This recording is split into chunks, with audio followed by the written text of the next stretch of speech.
সর্বশেষ যে লোকটা জান্নাতে যাবে তাকে আল্লাহ তাআলা জাহান্নামের আগুনে পোড়াতে পোড়াতে ছাই বানিয়ে ফেলবে। আল্লাহ বলবেন, জিব্রাইল যাও একটু দেখো, একটা মাত্র সেজদা দিয়েছে আমাকে, এরকম কাউরে পাওয়া যায় কিনা। বাটি চালান দিয়ে দেখো পাওয়া যায় কিনা। খুঁজে খুঁজে কাউরে পাবে না। আল্লাহ বললেন আবার দেখো, খুঁজে খুঁজে একজনকে পাবে, সামান্য ইমানের ছিটে ফোঁটা তার অন্তরে ছিল। আল্লাহ বলবেন যেহেতু ছিটে ফোঁটা আছে, অনেক মায়ের খাইছে, ওকে বের করে জাহান্নাম থেকে বের করে একটা নির্ধারিত দূরত্বে রেখে দাও। রেখে দেয়া হবে, কিন্তু জাহান্নামের আগুনের লেলিহান শিখাতে তার গা ঝলসে যাবে।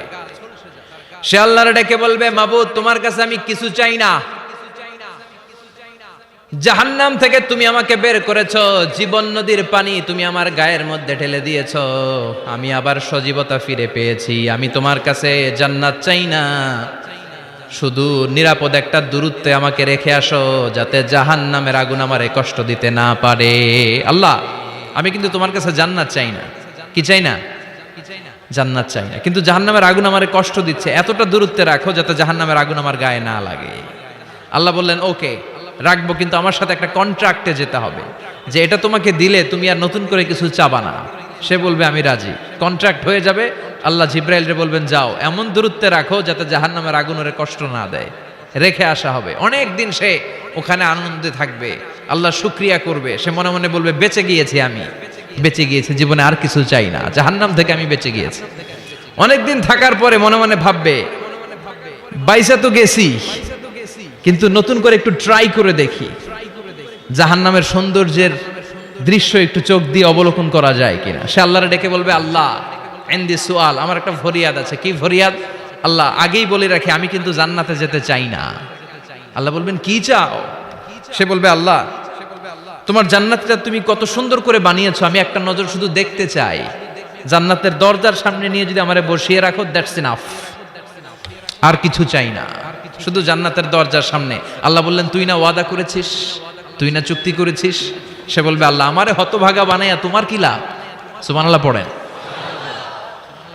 আমারে তুমি হতভাগা বানিও না। আল্লাহ বলে ঠিক আছে, আবার সিগনেচার কর যে জান্নাতের দরজার সামনে বসিয়ে দিলে আর কিছু চাবি না।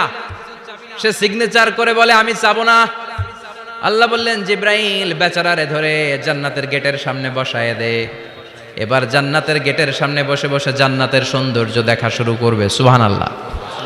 এমন সৌন্দর্য যেটা চোখ দিয়ে কেউ দেখে নাই, কান দিয়ে শোনে নাই, ওই সৌন্দর্য চোখে দেখে, কান দিয়ে আওয়াজ শুনে মাগার ভোগ করতে পারে না। অন্তরে জ্বালা আছে না নাই? এয়ার কন্ডিশনের রুমে ঢুকতে না পারলেও, এয়ার কন্ডিশনের রুমের দরজার বাইরে দাঁড়ালো, এয়ার কন্ডিশনের রুমের একটা ঠান্ডা বাতাস গায়ে লাগে না? কথা বলেন তো। ও যখন জান্নাতের দরজার সামনে দাঁড়াবে, ওর গায়েও এরকম জান্নাতের ঠান্ডা বাতাসের হিমেল ছোঁয়া গাটাকে শীতল করে দিবে।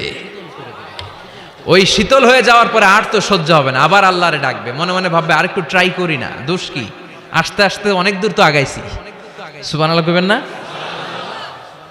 এবার আল্লাহরে বলবে আল্লাহ ইনদি সুআল, আল্লাহ তুমি যদি কোনো বিষয়ে নতুন করে ডিসিশন নাও, তোমারে জিজ্ঞেস করার মতো কি কেউ আছে? আল্লাহ বলে না, আমি তো সব রাজার বড় রাজা, মহারাজা, আমার উপরে তো কারো কথা চলে না। ওই হতভাগা লোকটা বলবে আল্লাহ এত সুন্দর জান্নাত তুমি বানালা, চোখ দিয়ে সৌন্দর্য দেখি, কান দিয়ে আওয়াজগুলো শুনি, হুর আর গেলমান হেঁটে বেড়ায়, এত সুন্দর জান্নাত চোখ দিয়ে দেখি, ঢুকতে পারি না, আমারে কষ্ট দিয়ে তোমার কি লাভ? ও আল্লাহ আমারে তুমি মাফ করে দাও, জান্নাতের চিপার মধ্যে এক কর্নারে তুমি একটু আমারে জায়গা করে দাও। আল্লাহ বলবেন ওয়াই হাক ইয়াবনা আদম, তোর ধ্বংস হোক হে আদম জাত, মা আগদারাকা, তোর চেয়ে বড় গাদ্দার আমি আমার সৃষ্টিকুলে কাউরে দেখি নাই, কারণ তুই আমার সাথে চুক্তি করিস আর চুক্তি ভঙ্গ করিস। আল্লাহর রহমতের দরিয়ায় তখন জোশ খেলে যাবে, ওর আকুতি মিনতি চাহনি আল্লাহর রহমতের দরিয়ার মধ্যে জোশ লাগিয়ে দিবে। আল্লাহর দয়া হয়ে যাবে, মায়া হয়ে যাবে। আল্লাহ বলবেন ঠিক আছে জান্নাতে যা। লোকটা এবার এক দৌড়ে জান্নাতের ভিতরে ঢুকে যাবে। লোকটার দৌড় দেখে আবার লোকটারে আল্লাহ ডেকে বলবে একটু দাঁড়া, একটু দাঁড়া, জান্নাত তো দিছি, তো দৌড় দিলি কেন? সুবহানাল্লাহ কইবেন না? লোকটি বলবে আল্লাহ প্ল্যান তো আমি কম করি নাই, এত চেষ্টার ফলে আমি আসতে পারছি, আবার যদি তুমি বাইর করে দাও, এই জন্য এক দৌড়ে এমন চিপার মধ্যে লুকামো যাতে তুমি আমার না দেখো। আবার আল্লাহর রহমতের দরিয়ায় জোশ খেলে যাবে, আল্লাহ কাছে ডাকবে, কাছে আয়, ও গোলাম তোর কি মনে চায় আমারে বল, আজকে তুই চাইতে থাক, আমি দিতে দিতে তোর মনের সব আশা পূরণ করে দেব। লোকটা খুশি হয়ে বলবে, আল্লাহ আমারে এটা দাও, বাড়ি দাও, গাড়ি দাও, নারী দাও, এটা দাও, ওটা দাও, একের পর এক চাইতে থাকবে, আল্লাহ সব তারে দিতে থাকবে। চাইতে চাইতে লোকটার সব চাওয়া যখন শেষ, সে বলবে, আল্লাহ আর আমার চাওয়ার কিছু নাই। আল্লাহ বলেন, নো, এত তাড়াতাড়ি যে তুমি খেলা শেষ করতে পারবা না মনু, আমার সাথে তোমার এই খেলা আরো লম্বা সময় চলতে হবে, তোমার অনেক কিছু চাইতে হবে। তুই আজকে চাইতে চাইতে তোর সব চাও আমার কাছে বলবি, আর আমি দিতে দিতে তোর জীবন ধন্য করে দেব।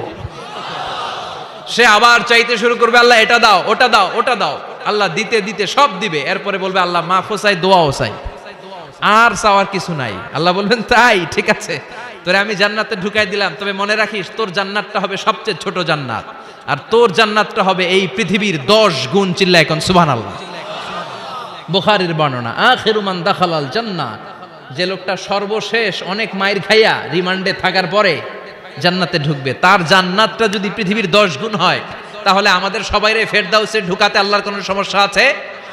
চিল্লায় বলেন, সমস্যা আছে? এজন্য আমরা আল্লাহর কাছে কোন জান্নাত চাই? কথা বলেন। রব্বুল আলামিন বলেন, ওয়াসিকাল্লাযীনা ইত্তাকাউ রাব্বাহুম ইলাল জান্নাতি যুমারা হাত্তা ইযা জাউহা ওয়া ফুতিহাত আবওয়াবুহা ওয়া ক্বালা লাহুম খাজানাতুহা সালামুন আলাইকুম তিবতুম ফাদখুলুহা খালিদিন। সুবহানাল্লাহ পড়েন। আমরা এবার জান্নাতে ঢুকবো। সব জান্নাতীদেরকে নিয়ে আল্লাহ তাআলা বলবেন, ও ফেরেশতারা, আমার জান্নাতীদেরকে তোমরা ওয়েল রিসেপশন দিয়ে, রেড কার্পেট রিসেপশন, লাল গালিচার সংবর্ধনা দিয়ে জান্নাতে নিয়ে যাও। ফেরেশতারা পেছন থেকে আল্লাহকে যারা ভয় করে জান্নাতের উপযুক্ত হয়েছে সবাইকে নিয়ে জান্নাতে ছুটবে। অমিয়া, কোন প্রোগ্রামে যদি মন্ত্রী আসে, মেম্বার অফ দ্য পার্লামেন্ট আসে, কিংবা প্রধানমন্ত্রী আসে, ওনার শুভাগমন উপলক্ষে আমরা অনেকগুলো ওয়েলকামিং রিসেপশন গেট বানাই না? কথা বলেন। সুজানগরে বোধহয় বানায় টানায় না? আজকের মাহফিলের তো কয়েকটা গেট দেখলাম আমি, বানাই না আমরা? Welcoming reception gate. জান্নাতীদের জন্য এরকম, আপনারা যারা ফেরদাউসে ঢুকবেন আপনাদের জন্য এরকম ওয়েলকামিং রিসেপশন গেট থাকবে। ফেরেশতারা জান্নাতীদেরকে হাঁকিয়ে হাঁকিয়ে নিয়ে চলবে, আহলান ওয়া সাহলান মারহাবান বিকুম, কংগ্রাচুলেশন, আসেন আসেন আমরা সবাই মিলে জান্নাতে যাই। জান্নাতীরা আনন্দের চোটে ছুটবে আর ছুটবে, ছুটতে ছুটতে ছুটতে ছুটতে হঠাৎ করে বিশাল একটা ওয়েলকামিং রিসেপশন গেট পেয়ে যাবে। এই গেটটা যে কত সুন্দর আমি বর্ণনা দিয়ে বুঝাতে পারবো না। এই গেটের আশেপাশে ডানে বায়ে থাকবে অসাধারণ পরিবেশ, ফুলের বাগান, নাজ নেয়ামতে ভরপুর, রিফ্রেশমেন্ট, ফুড আইটেম, খাবার দাবারে ভরপুর, এত চমৎকার জায়গা। এই জায়গাটারে জান্নাতীরা দেখে জান্নাত মনে করে ওইখানেই বসে যাবে। জান্নাতীরা মনে করবে এটাই জান্নাত, জান্নাতকে মজা লেলো, জান্নাত তোমারই হে, চলো আমরা খাওয়া দাওয়া শুরু করি, ফুর্তি শুরু করি। খাওয়া দাওয়া শুরু করবে। ফেরেশতারা বলবেন, no, you are absolutely wrong, আপনারা ভুল করছেন, এটা জান্নাত না, এটা জান্নাতের গেট। দিল্লি কা লাট্টু হে, দিল্লি বহুত দূর হে। দিল্লির লাট্টু খাইবার শখ, তো দিল্লি যাইতে হবে, তো এইখানে তো দিল্লির লাট্টু পাওয়া যায় না, ঠিক কি না? ও জান্নাতীরা, জান্নাতের মজা নিতে চাও? এটা তো জান্নাত না, জান্নাতের গেট। জান্নাতীরা আবার এই জায়গা ছেড়ে হাঁটতে শুরু করবে। হাঁটতে হাঁটতে হাঁটতে হাঁটতে দ্বিতীয় ওয়েলকামিং রিসেপশন গেটের সামনে এসে জান্নাতীরা ফেরেশতাদেরকে আর জিজ্ঞেস করে না যে এইটা না সামনে, ওরা এতটা নিশ্চিত যে এইটা তো জান্নাত না হয়ে পারেই না, কারণ এইটা আগেরটার চেয়ে অনেক বেশি সুন্দর। হিউজ স্পেস, অ্যামেজিং প্লেস, অসাধারণ জায়গা। জান্নাত মনে করে আবার খাওয়া দাওয়া শুরু। ফেরেশতারা আবার বলবে, you are absolutely wrong man, the paradise is far away, জান্নাত তো অনেক দূরে, এটা ওয়েলকামিং রিসেপশন গেট। দিল্লি কা লাট্টু হে, দিল্লি বহুত দূর হে। আসল জিনিস খাইতে চাইলে সামনে যাইতে হবে। আবার জান্নাতীরা ছুটবে, যেতে যেতে যেতে যেতে 3 নাম্বার গেটের সামনে আসবে। এবার 100% নিশ্চিত। 3 নাম্বার গেটে এসে সবাই 100% কনফার্ম যে এটা জান্নাত না হয়ে পারেই না। লেটস চিয়ার, চলো এবার চিয়ার করি। কি করি? আনন্দ উৎসব করি, ফেরেশতারা বলবে না, ভুল করছেন, এটাও না, জান্নাত সামনে, সুবহানাল্লাহ পড়ে। 3 নাম্বার গেট পেরিয়ে সব জান্নাতীদেরকে নিয়ে ফেরেশতারা আসল জান্নাতের দরজায় আসবে। আসল দরজা, সুবহানাল্লাহ পড়েন। আসল দরজা দিয়ে যখন জান্নাতের ভেতরে জান্নাতীরা ঢুকবে, জান্নাত দেখে তারা অবাক, লাজবাব, থান্ডার্ড, পাজলড, সারপ্রাইজড, অ্যাস্টনিশড, অবাক করা কাণ্ড। How come, how it's possible, এত সুন্দর নেয়ামতের আলোকচ্ছটা কেমন হতে পারে? সব মানুষগুলো আনন্দের চোটে তাদের মুখ দিয়ে একটা শব্দ বের করবে, শব্দটা হলো আলহামদুলিল্লাহ।